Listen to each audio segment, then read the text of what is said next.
Hey everybody, welcome, and thank you for listening to this episode of Marriage Therapy Radio. My name is Zach Brittle. A few weeks ago, I was down in LA. I'm working on this book that is due here pretty soon. I feel really good about it, you guys. It's going to be a fun book. I've come to believe that I'm the only person in the world who could write this book. It's kind of a mashup. It's memoir, it's clinical guide, it's a little bit of choose your own adventure. I get to write about things that are important to me kind of in the pop culture world. I get to write about things that I care about in the therapy world. I get to tell a little bit of my story, and I think it's going to be helpful. I'm into it. Anyway, it's due in about a month. I'm on a little bit of a break right now from writing, but I got to pick that up here pretty soon. But I was down in LA doing some writing, and I went over to Paul Gilmartin's house. Paul Gilmartin, he has a podcast called The Mental Illness Happy Hour, and we just talked for about an hour about me, about my life, about my anger, about my recovery. He's just a really good interviewer. I really enjoyed talking to him, and I think you should check it out. It's called The Mental Illness Happy Hour. I was on episode 785, came out at the end of January. It's really fun. I hope I get to go back. But I was telling you about writing, and I was also thinking about kind of Rebecca and I are about to empty nest. Abby is moving next week to New York City. Mary is currently in Japan. We're going to go visit her pretty soon. But in the meantime, we're trying to figure out how to use our time. I've hinted at it a little bit, like we bought this video game that we're playing. We're learning how to dance. We've recently become addicted to women's softball. We watched the UW women's softball team play. We're like big fans. We have favorite players and everything. But we're just trying to find ways to stay connected to one another, particularly as our world shifts. I went out the other night by myself, actually, and saw a movie in the theater. It's called The Bride. The Bride is the Bride of Frankenstein. It was Kristen Bale playing Frankenstein, and then an actress named Jessie Buckley, who is probably going to win the Oscar this year, playing the Bride. Jessie Buckley was in Hamnet, which is a Shakespeare movie about Shakespeare and his wife and their babies, their children. Anyway, she was amazing in that movie. She was actually I think she was more amazing in The Bride. What she pulled off as a character in The Bride was insane from an acting perspective. I loved it. Highly recommend that movie, although it is a little bizarre. But there's a scene about, I don't know, 3/4 of the way into the movie where she and Frankenstein are at this, like in this ballroom, and all hell's about to break loose. And they glance at each other from across the ballroom. They know that there's about to be chaos. But I looked at the characters and the actors playing those characters, and I was like, those two are in love. They are absolutely 100% in love. And I was like, why did I think that? What is that about? And it occurred to me that it's about the fact that that's a movie, it's sort of a Bonnie and Clyde kind of movie. This movie is about you and me against the world, the two of them against the world, these two monsters who were literally made for each other. Deciding that there was nothing more important than their relationship and somehow being together, and whatever they did, they were going to do it. And I was like, I wonder if that's what it takes. I wonder if that's what it takes to be in a healthy relationship, or at least in a vibrant relationship. And I was thinking about how hard it is to do that with children, because how do you do two of us against the world when you have children that you're supposed to care for and care about? I don't know. It's got me thinking about a lot of things. It's got me thinking about, again, how to stay connected to my own wife as I get ready to do an empty nest situation. Yeah, we're trying to do new things. We're trying to really kind of carve out date nights. And I recently tried to figure out, like, what do I actually think or believe about date night? And we had some friends over the other night, and somehow we managed to spend 3 hours just with them, eating food. Nobody had their phones. We didn't talk about politics. We didn't talk about religion. We didn't talk about our kids. We just talked about like what we were doing. And I realized that it's sort of at the me and you against the world level. It was 3 hours of us completely present to what was in the room. Like, we had no awareness of what was not in the room. We knew that our friends were in the room. We knew that the game we were playing was in the room. We knew that the conversation we were having was just limited to what was in the room. And it was lovely. It was amazing. And I want that for myself. I want that for you. I think I'm going to I know I'm going to really spend the next era of my relationship trying to figure out how to do date night better, how to be present, how to be in the moment with my wife or my kids or my family or my friends or whoever I'm with.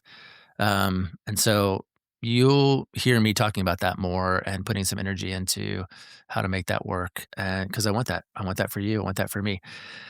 And I want you to continue to hear from amazing couples who have amazing stories. Today I'm here with Tasha and Pete Stevenson. They have been through quite a bit. They have had real health challenges. They've overcome personal trauma. They have just crafted a philosophy of what it means together. I think they do a good job modeling this idea of you and me against the world. And it's really fun to hear from them and hear how they kind of make things work both in like a generalized philosophy, but then also in an actual practice. So I'm excited to share their story with you. I learned a lot from them. I'm always fascinated by people who have stories of their battles with cancer, in part because I think we have used this language about fighting and kicking cancer's ass and that sort of thing to help us overcome the threat to our literal bodies, but also our relationships. I think we ought to do that with more things like ADHD and boredom and the rest of it that threatens us. So I hope that you will take some encouragement from Tasha and Pete. I sure did. This is a very cool conversation. Stick around. Hey, I'm in Seattle. You're in Boulder. You said you grew up in Washington, or what's your story? Yeah, I grew up in Spokane, which is in the eastern side, and made a lot of trips growing up to the Seattle area because I was playing like competitive soccer throughout my childhood, and then I went to school at the University of Puget Sound in Tacoma. So very cool. A bunch of friends who went to University of Washington, so spent a lot of time there over the years. Yeah. UW won the national championship in soccer this year. So, did they? Oh, yeah. Awesome. Wow. I don't think they were seeded too. I think they were unseeded and they just peaked at the right time, made their way through the tournament, and wow. So I don't know, but that's cool. We both grew up playing soccer, like pretty competitively. So that's my sport too. Yeah. Oh, really? Yeah. Yep. I have it's not quite a sob story, but I was playing in high school. I was being recruited to play in college. I got injured right before my senior season and decided that there was no way I was going to give up my senior season. There were 10 of us that were seniors that were played on the same, that had come up together. So we were going to make a run, right? And there was no way I was sitting out. So of course I got worse. I basically abandoned my college soccer career on behalf of one season with my high school, but I wouldn't trade it. I loved it, and I'm grateful. I got into coaching right away, so I coached for a while and kind of made my way up the ranks until I got burnout. And then my favorite soccer story, though, is that I got to coach my daughter from kindergarten to about fourth grade, and it was the best. It was the absolute best. So cool. Everything I knew or loved about the sport, I got to give away to this kid and a bunch of her friends. So that's my soccer story for the moment. Nice. Anyway. Oh, that's super cool. My dad was also a coach, and I got to play on the male team that he coached for like a season. And it was, that element was pretty cool. Well, sure. I mean, it's a way to get better in a hurry because you have to play twice as hard, and I mean, right? I would imagine so. Like, the competition was stiff, for sure. Right on. Yeah. How did you get to Boulder? I came to Boulder in 2007, and I really, I was just kind of, I grew up in the East Coast in Charleston. Oh, where'd you grow up? I love it. Yeah. Where'd you grow up? Charleston, South Carolina. Right on. Okay. I'm from Roanoke, Virginia. Oh, okay. So. Yeah. A little bit more north.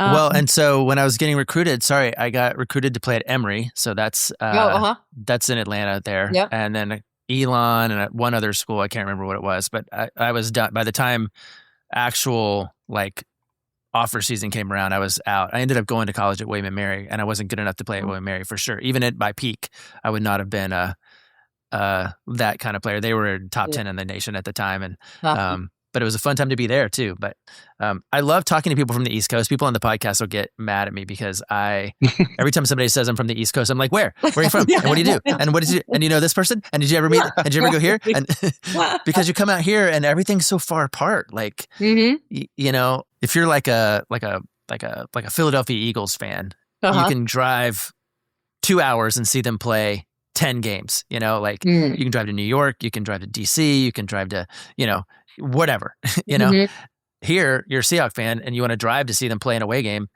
you got to drive to San Francisco. And I mean, it's just, that's different. Totally. Or Denver or something. It's insane. how far apart everything is. Anyway. Yeah. Sorry. Yep. Sorry. Portland doesn't really have big teams. Do they have any? Well, they on the NBA and like the soccer side, they do. They do. I think the Portland Thorns anyway, the women, and then what is the men's team called? Because we have the Seattle Reign.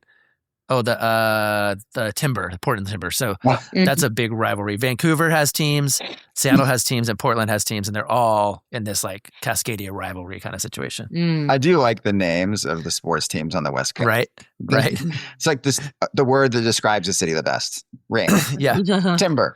In Puget Sound, our mascot was the Loggers. So. Oh, right on. Sure.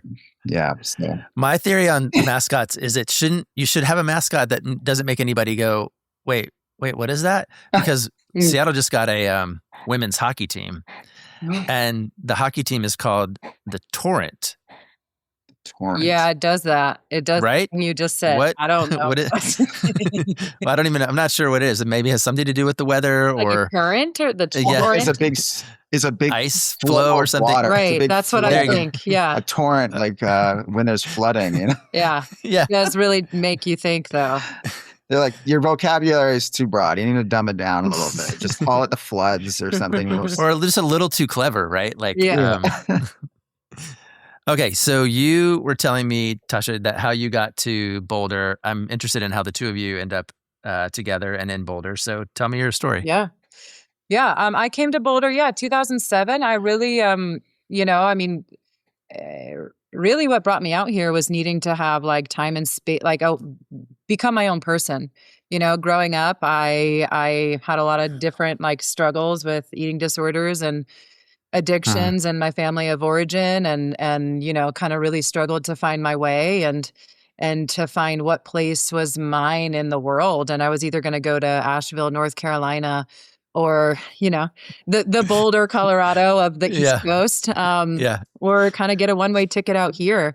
And I was just really drawn to, you know, the nature and the mountains and just kind of have a pretty adventurous side and wanting to do some guiding jobs. And I didn't really know what was in store for me out here, which would be like my whole kind of just evolution of my healing journey and really kind of finding out who I am and continuing that on a lot of levels. But that's, you know, I eventually kind of made my home here. And this is what I claim to be my home, you know.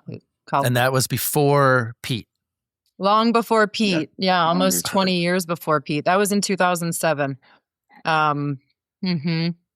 met in 2021. Yeah. Because 20 years after Pete would be, 20 years after that would be not yet happened. Right. Okay. So 2007, then you guys met when? 2021 in the summer. Oh, wow. Okay. So, and then how did you get there, Pete? I was living in my van climbing. Down by the river? Yeah, basically. I kind of idolized like figures like Alexander Supertramp and, you know, climbers, like the dirtbag climbers and people living like Jack Kerouac on the road and adventuring. And so I moved into my van and built it out. So an old Sprinter, and I was climbing mostly down in California during the winters, and then I'd always come up for a trip to ski in Colorado, and I would swing by Boulder. And my brother lived here, and I really liked it. And so after I got kind of tired of living on the road and wanted to stay put in one place, this is where I decided to come, and that was in the heat of COVID. You know, I was living out in the desert in Utah during a large part of COVID, and with a friend, and then we came out to Boulder together. He still lives here, and I met Tosh actually before I even arrived. We met on a dating app, and you know, I was making my way to Boulder, and I'd broken up with a partner like several months back. And so I started testing the waters a little bit on some of the dating apps and met Tosh, and we stayed in touch. And when I got here, we started dating. And I never thought I would actually meet him. You know, he was like, I'm driving from California and like, I'll be there in like a month. And I was like, yeah, right, dude. Okay. We're going to see this person, but like he kept the thread going. And then I happened to be his first date when he got in town, Oh, you're like, I'm going to nail this down. Yeah. Lock this down. I was kind of over the dating scene, and I was just like, whatever, I'll meet this one last person before I just hang it up, yeah. And then, that was, I think we both knew pretty quickly, into our dating, at least I did. Yeah. That, sure. there was something there, there was something to explore, and we had no freaking idea what life had in store for us, but like we got kind of some insight into it. We got these tattoos of these cranes, like our first year together when we were vacationing in Mexico, and the symbolism of cranes were like stand together in monogamy through like any weather. Essentially the symbolism of these cranes that we got. And then you're talking about birds, not construction equipment. Birds, birds. Yeah. Birds. We each have. Yeah. They're not quite There you exactly go. the same, but they're similar. Yeah. Yeah. There you go. Not construction Cranes. Yeah. Those are the symbol of our relationship. Tall and sturdy. Yeah. Okay. So, you hinted at it a couple of times. You didn't quite know what was in store, and your story has like a pretty big twist in it. Yeah. I mean, Pete's living the life and doing the thing, and then talk us through it a little bit. I'll start. Yeah. I was kind of living the dream for a guy in his mid-30s. I had my own business that I was running remotely from my van. So I was a data analyst, and built a data analytics consulting firm, while living in my van. So that's awesome. I was like definitely living the dream, everything that, I kind of pictured I wanted in my life. And I was, living it up, let's say. Yeah. I was living, they say, put back in the closet, wet, so I was drinking a lot. I was partying a lot. I would, stay up till 4 a.m., drinking around a campfire, and then get up in the morning and, run 8 miles and, then climb all day the next day. And I was doing this for years, and continued living that way when I got to Boulder. Not when we met, though. No, I toned it down a lot. We met under the premise of you were sober, and so I had been struggling with my own substance abuse challenges for a long time, and I had gotten sober for probably about 6 months, and I was really, feeling good about it, and feeling really healthy, and got to Boulder, and Tosh and I met, and we shared this commitment to healthy living, and soon my addiction started to take hold of me again, and I kept it managed more or less, as much as you can manage an addiction. It didn't, manifest in terms of a crisis until it was about a year later that I was diagnosed with. I started getting sick first, just this inexplicable pain, and like a little over a year after we met. Yeah. And do you have your tattoos yet at this point? Yeah, this is actually right after we had gotten our tattoos. Yeah. Okay. We got these tattoos in Mexico, came home, and then I started feeling really sick, and I was just tired all the time. I was having trouble breathing. I had tachycardia, and during that time, I proposed to Tosh. Okay.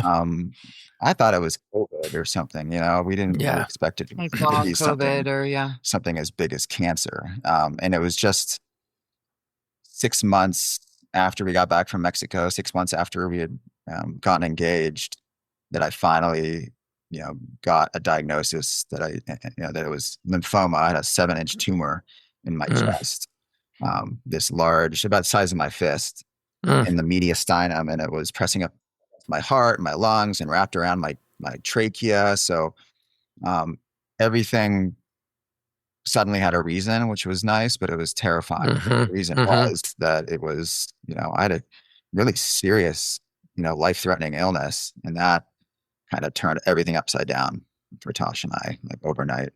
Yeah. And Tasha, you already have this giant ink thing on your arm. You're like, I guess I'm in. Guess I'm doing this, right? Because otherwise I have to go this tattoo removal process, and that's going to take too long. Exactly. That's what helped me in the. That's what it was all about. Hey gang, just a quick break in the action to talk about my energy right now around date night, both for myself and for you, and just really for finding ways for couples, for people, for me to connect with the people that we love in ways that leave it all in the room, that we just kind of shut everything else out and we work on just staying connected to one another. There's tons of ways to do this. And you don't always need a babysitter or even a plan. I'm very excited about a new partnership with GiddyBox. Spent about a half an hour earlier this week talking to Josh over there and listening to his vision and his talent and his passion and his interest in crafting date night experiences for couples.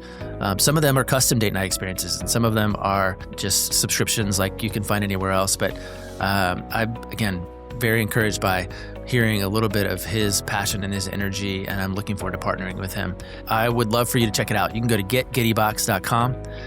If you use the code MTR, you get a percentage off your order, which I think is fantastic. Rebecca and I have scheduled our first date night with GiddyBox coming up this week, so I look forward to telling you a little bit more about it. But in the meantime, if you're looking for a way to quickly and easily connect without having to think of a new thing or break the bank, check out GiddyBox. You can go to getgiddybox.com and use the code MTR on your order. But no matter what you do, find a way to connect in a way that leaves everything that's not in the room outside the room. We are playing video games. We are learning how to dance. We are checking out softball games. We're always watching shows that we like, but we're trying to mix it up a little bit. And I'm grateful for Josh and his work, and I would encourage you to check it out. Again, that's Get GiddyBox. Use the code MTR, and then let me know how it goes. I want to hear about your experience with it. So does Josh. I'm going to be telling you a little bit more about ours as we learn more about it. It's the box we have is a month of dates. So we got one box. It's got 4 dates in it. You do one after week. They build on each other. We're really excited to share it with one another and with you. So yeah, check that out. And now let's get back to our very cool conversation. Okay, so you tucked this sentence in there. You have this idea of we were already committed to healthy living, and you, Tasha, found Boulder because you were in pursuit of something like health. Was that always real, or how did that take hold in you that it was a value that the two of you ended up establishing together? Yeah, I mean, and I was, sober from everything, drugs, alcohol. I'd been in recovery from eating disorders for, I went to treatment my first time when I was like 11 or 12, and I'd been to 3 different treatment centers for anorexia and bulimia. And so and I was still struggling when I moved out to Boulder, and so, that's really what my life was devoted to, was learning how to love myself, learning how to be healthy, learning what that looked like, implemented into my life. And so I was pretty specific when I was looking for a partner about they just didn't have to be sober, but on that journey of health and healing and a deeper relationship with oneself. And so, there were, we kind of started on certain premises that weren't as authentic looking back, right? As we discovered through the journey, because, Pete, it came out in Mexico that Pete was really struggling with a history of addiction, and that had never been, I had the eyes to see it because I've struggled with it because I work with people in addiction. But so it eventually came out, but, there was just a lot of things coming to the table, kind of after the fact, right? And I think that, I already felt like a deep and really close connection with Pete. And I'm also an extremely loyal person, and so, and I've also been through chronic illness. And so it's, and I get what it's like, right, to have illness and have addiction. So when he admitted the addiction stuff to me, of course I was going to be by his side and support him. And did it bring up questions for me about our future? Sure, and I was willing to give it that time and space and unfolding. And, with the cancer stuff, it was just, that was just it. it's like my second nature to be there and to support him and to do whatever I could to show up for him when he's going through that. It's not in my nature to kind of pack my bags and say, okay, now I'm out, Yeah. But it was really hard. There were so many extremely hard layers and levels and thresholds and things to this, Yeah. Well, okay. Now I have a question. I read this blog post that you wrote. I think it's a blog post, but it's an article kind of about your process of getting cancer. Pete wrote it. And there's a sentence that I want to ask about, which is, I never blamed Tasha for her support, but I definitely resisted it. Mm-hmm. Why does that sentence exist? Like, it wouldn't even occur to me that someone would blame someone for their support. Like, but then what do you know about the temptation to blame and or your resistance? Good question. So when I wrote that article, I was kind of looking back at how Tasha and my relationship had changed through the, initially, facing addiction and then getting cancer and then continuing to face addiction through cancer.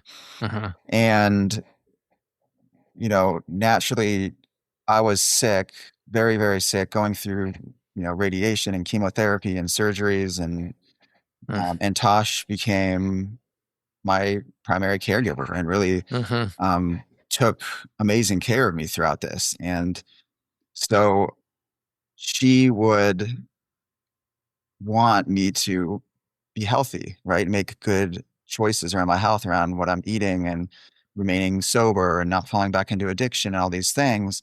And, at sometimes it felt like to me in that time that I didn't really have my own, freedom, so to speak, because Tosh was there and she was, out of love and a desire to keep me alive. And by your request. And by my request. I did. Yeah. Because she's been deeply in alternative medicine and health coaching for, her entire career. And I knew that she was deeply experienced. Yeah. And also it's really hard to change like every aspect of your lifestyle, which is what was really required of me to heal cancer. And so and now I work in the field as well. And I work with cancer patients to help them navigate treatment and find financial resources and understand what their healing options are. And so I've seen it from both the patient who's trying to make all these big changes, as well as a health coach. And that's really, really, really difficult to, change your relationship with work, with stress, to do, a lot of therapeutic work and looking inwards and change your relationship with sleep and food and self. Yeah, absolutely. Like cancer really just collapses your sense of self, everything about it. And so sometimes I just didn't even know who I was, and all these things that used to bring me a lot of joy that I didn't think twice about, like just going and eating whatever I wanted and, drinking or, using substances. Now I had to be really careful about that. And I asked Tosh to help keep me accountable. So it definitely created some tension because then I would resist the thing that I asked for. And that was really tough on Tosh in our relationship. And it took time. And yet it's something we still face on a day-to-day basis. Yeah. I have this, my career has taken this pivot in the last 5 years. I don't know how much you know about onboarding this interview, but I got sober about 5 years ago. So I've been having this like experience of that, like kind of putting down alcohol. But then what I've often said is that my real recovery has been from like anger is basically it. Like I've done more recovery around anger than I have around alcoholism. But now now I have this question that's kind of rooted in that neighborhood, which is cancer gets this like kind of special place in that we fight it and we're going to kick its ass. And there's like a mentality about we're in a battle or addiction doesn't quite have that same like genre of, it's like I'm struggling with addiction. I'm not like I'm not beating addiction's ass, But then there's also like, I would say the third kind of illness that we're talking about today is this there's cancer, which is this tumor in your body. There's addiction, which is this dependency in your soul or your mind.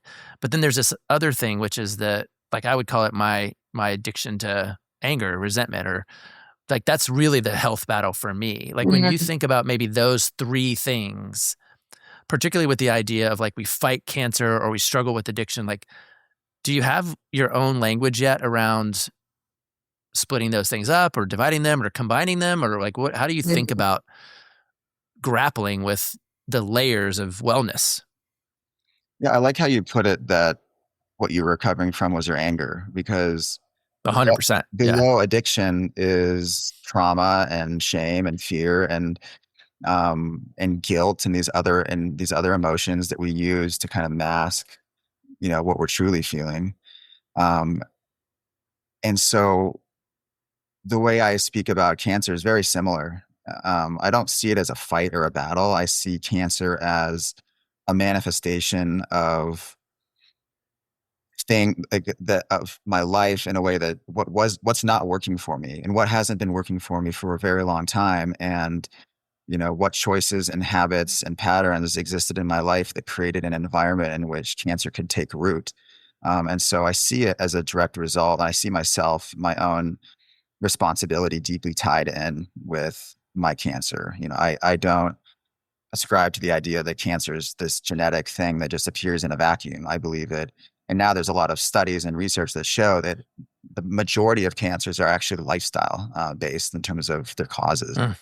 It's not just genetic. And so, cancer, the tumor itself, it's a part of us. There's a reason it exists. And I see it as, my soul calling out to me and saying, hey, like this is not working. There's something that needs to change. And, addiction is the same. Addiction is, this deep sadness and fear and not feeling okay. And, using this substance, in my case, it was mostly opioids, to help numb that out and, protect me from those emotions, so to speak. Yeah. I don't know if Tosh, you wanted to add, your insight on it. Yeah. I mean, like, I really think, and I think what this makes me think of in my journey is like the chronic health issues I've been through, as well as like eating disorder recovery. Like sometimes it can feel like a real fucking fight.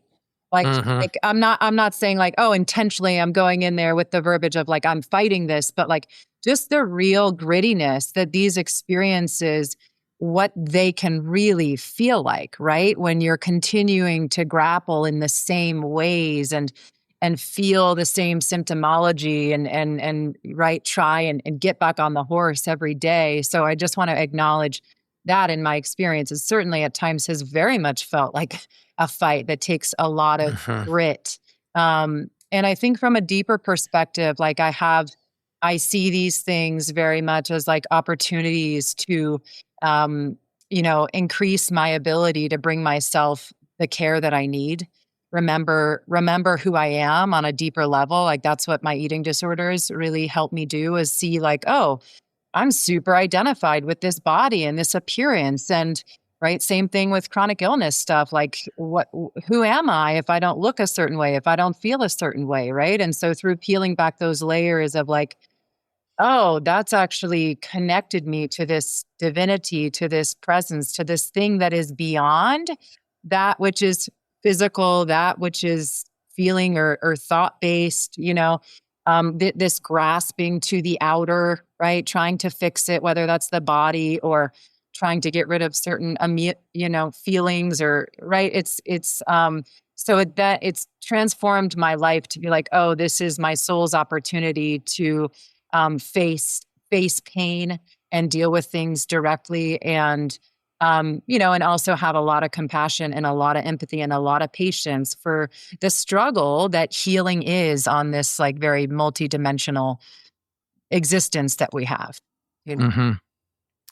Okay. So you have these stories about the different struggles that you've had at the health level and the multi-dimensions. Mostly we've been talking about how they've lived inside of you as a person. What theories have you formed as a result of your experience about relationship and the way that your relationship or a relationship plays a part in healing or in recovery? Mm-hmm. Yeah. Go ahead. I think that, I really think, right, the things that we need to heal in relationship, oftentimes those younger wounds that and right in childhood and with our caregivers and the way we were met or not met, our attachment stuff, right? I think that is directly mirrored to us, obviously, in our intimate relationships and in a hopeful and healthy and more functional relationship, we can go through and have those wounds be exposed and have them be met, right? And healed and held space for and seen and validated, in each other's care and in that partnership. But I do feel like in more, maybe karmic relationships or, more dysfunctional relationships, we just continue to repeat those wounds and, repeat those attachment styles. Right? And so I think that having a container where we can heal those old wounds together, right? And how we show up for one another and how we show up for ourselves, where we can keep evolving, is that would be my answer to that. Yeah. Does that answer your question from my end? Well, I don't know. I guess I'm thinking about I think the cancer is interesting. I think the addiction stories are interesting. I think the commitment to health part is interesting. I'm interested in the relationship part. I'm interested in knowing what have you learned about one another or about relationships' capacity to heal. Yeah. And what role do you find yourself in now? I mean, presumably you're sort of on the other side of the cancer journey and the other side of the cancer journey. So you're probably not in patient caregiver role so much anymore, but what roles have you found as a result of your challenges together, or as your relationship together? Mm-hmm.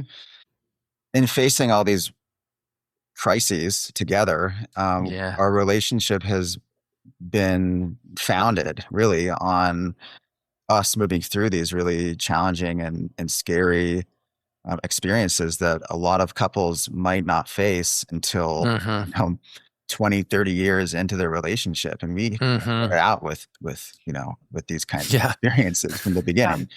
Yeah. And so in a lot of ways, it could have easily broken us up. And there were a lot of times when there was an enormous amount of stress on a relationship. It has not always been easy.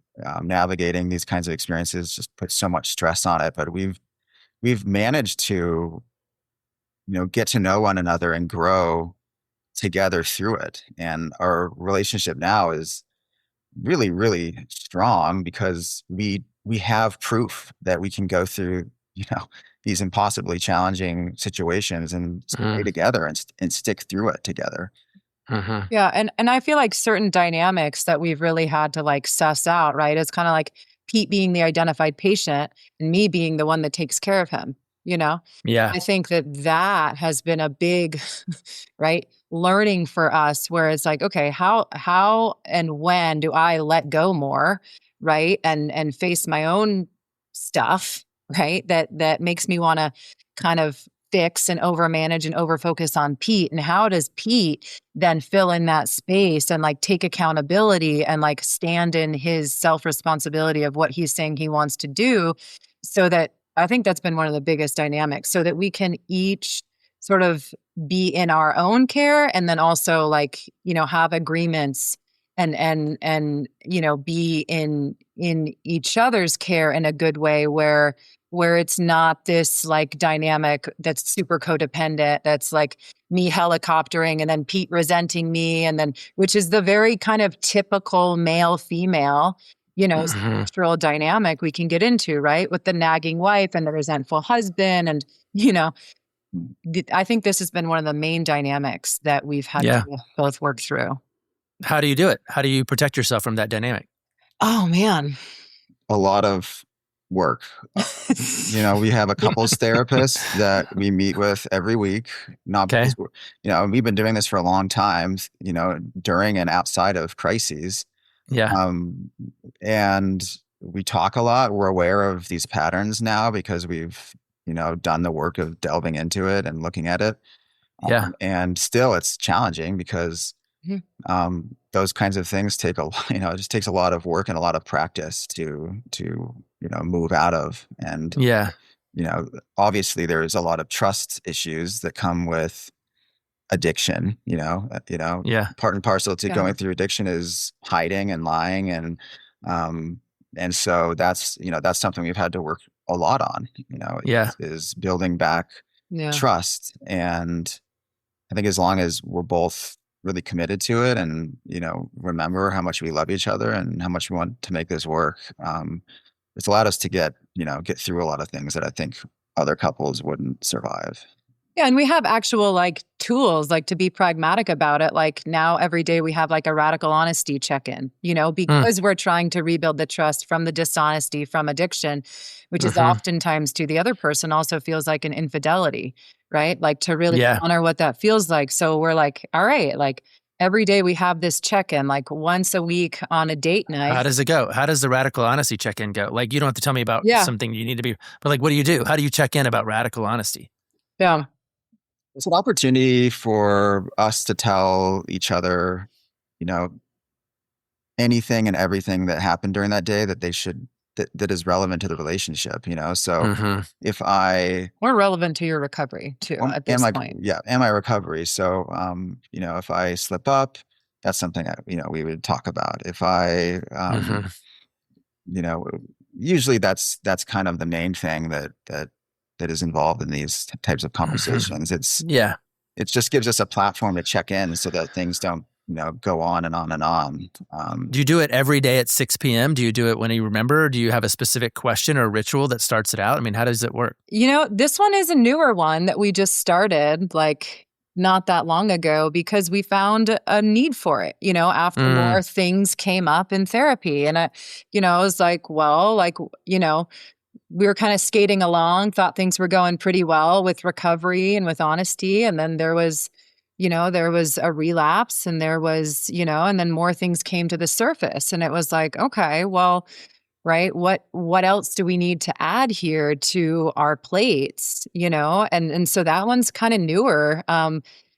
Perhaps it's just been casual, every evening when we sit down to watch a show together, where we'll just kind of check in and, it's so things also don't get piled up, right? Because it's harder to tell the truth when you've been hiding it. And, and I think an important part too, and I really get this, and I think this is important in, when you're going through repair with someone who's in recovery is it's really easy for that person to feel like the identified patient, right? Yeah. So we go into all this therapy and whether it was Pete's cancer or Pete's addiction, it can really feel right, that can get super disheartening for Pete and it doesn't feel great to me either, feeling like I'm always pointing at Pete. So, I've also really tried to I'm human. I still have my very own struggles. I still have my places where I really need to surrender or let go or grow. And so I try to really bring that to the table too. So it's all right, here's what I'm struggling with. Here's,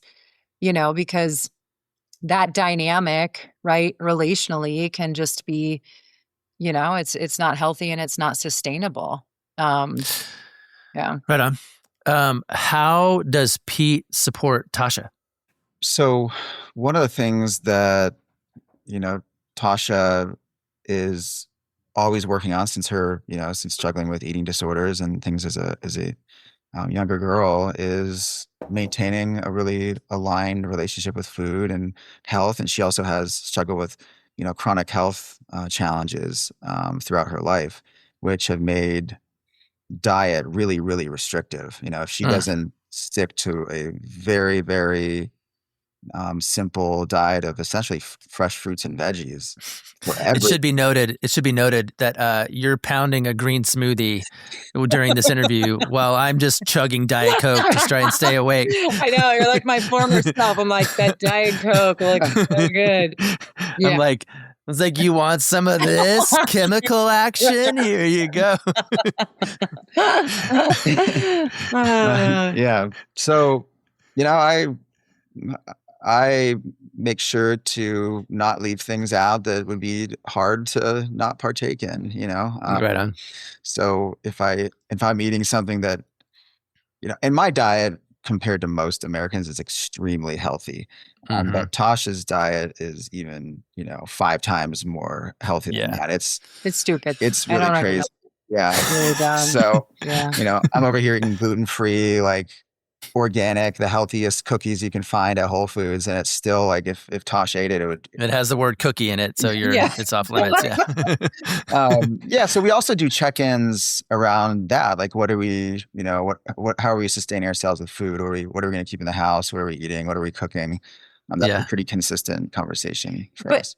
Yeah. And I think you touch on something that's been, right. It kind of points to that theme where it has, because of the circumstances, been a bit top heavy at times of like me kind of, right, showing up and giving a lot of like support, and like, where is the balance, right? Where is the reciprocity? And there is so much more reciprocity now than there was, but that was an uphill battle. And those were hard conversations where, after he was a bit better from cancer, I was fucking burnt out. I mean, I was collapsing because I wasn't full of adrenaline having to take care of him. And he wasn't so much there for me until I really was like, hey, I need you here now to like fill back up my cup, and like help me out. And so, I think that reciprocity has been a practice, and we've been learning that over time, Yeah.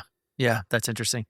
Because you have identities, right? You have identities as the identified patient or the care provider. And both of those probably get old, like totally. Maybe you're tired of being the patient or tired of being the care provider. Yeah. Yeah. And how do you switch from time to time?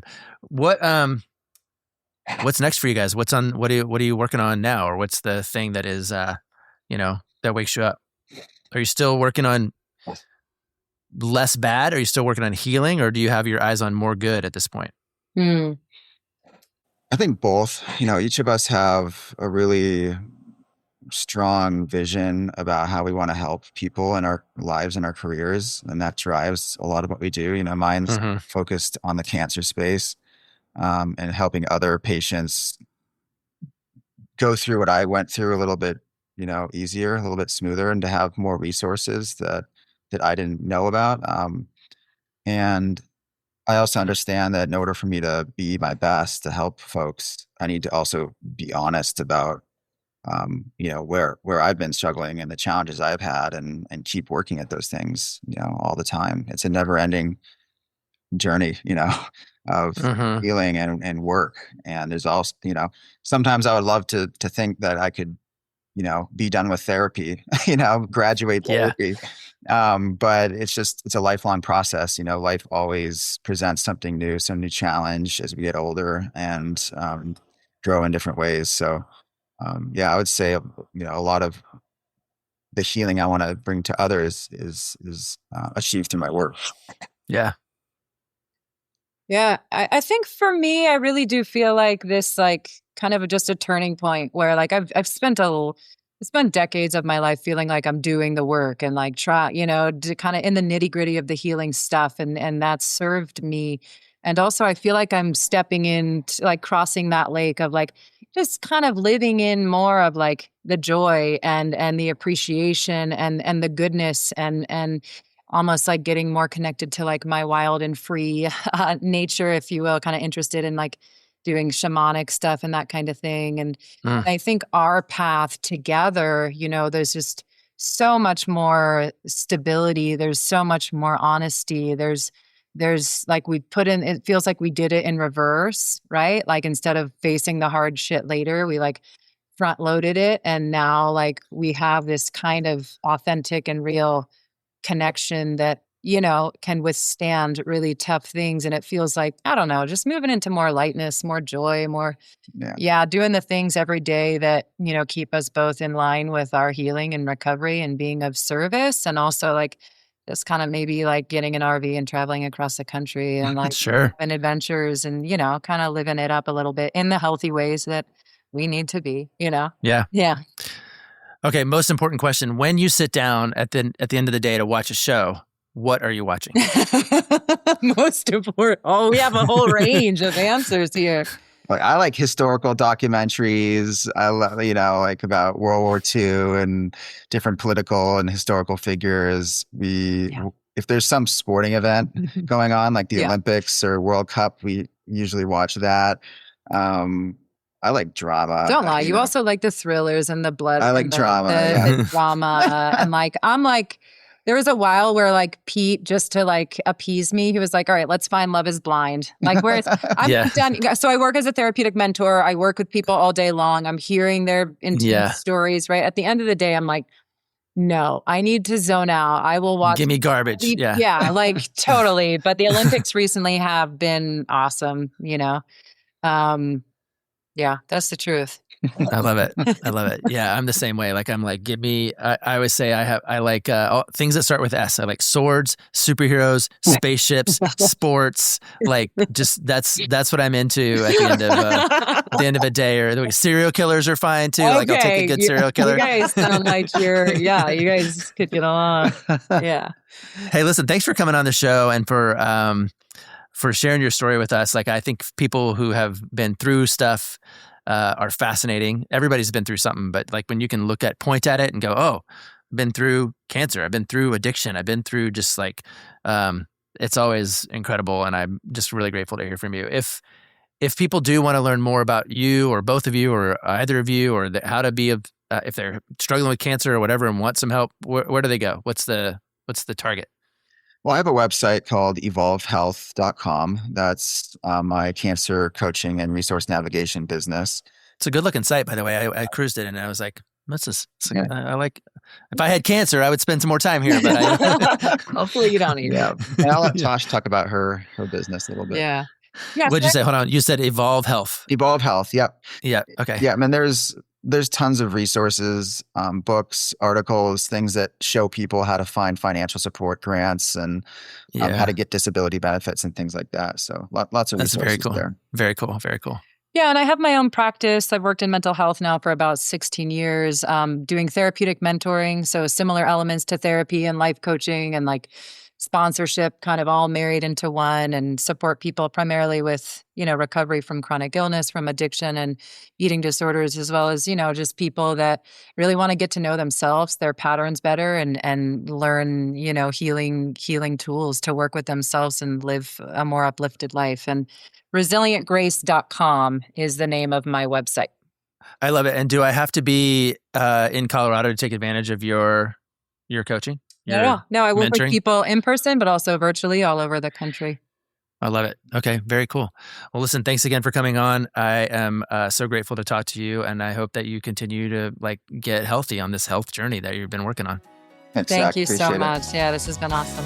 Appreciate you. Thank you, Tosh and Pete, for sharing your story with us. I hope that you were encouraged by hearing how they have faced adversity together. If cancer is a part of your life and you want to get some help finding some resources, check out Pete's site and make sure that you follow up with them. They, again, are great people who are figuring out how to do adversity well, which I always admire. As for me, I'm going to start lingering a little bit at the front end of this podcast and telling stories about things that matter to me. I feel like I haven't gotten a chance to kind of just talk about nothing, which I used to do quite a bit with Laura. And I got a lot of nothing on my mind, which is something. And so I'm going to start doing that a little bit more ahead of these interviews. I'm also going to continue to push on the date night button. I'm very encouraged by a conversation I had with Josh at Giddy Box. And he and I are dreaming about how to partner on behalf of couples, even couples that are listening to Marriage Therapy Radio. We've got a little idea brewing that I hope will come and find some fruition. For now, go ahead and follow us on Instagram, leave a 5-star review on Spotify or on Apple Podcasts, become part of our Patreon community, follow my Substack. As soon as I finish this book, I'm going to get back to writing there quite a bit. It's a really great outlet for me, and I'm grateful for those of you who are following me over there. And, stay tuned. I'll be on it shortly. Check out Paul Gilmartin's podcast, Mental Illness Happy Hour. And for now, thank you for the time and attention you're putting into making your relationship better today than it was yesterday.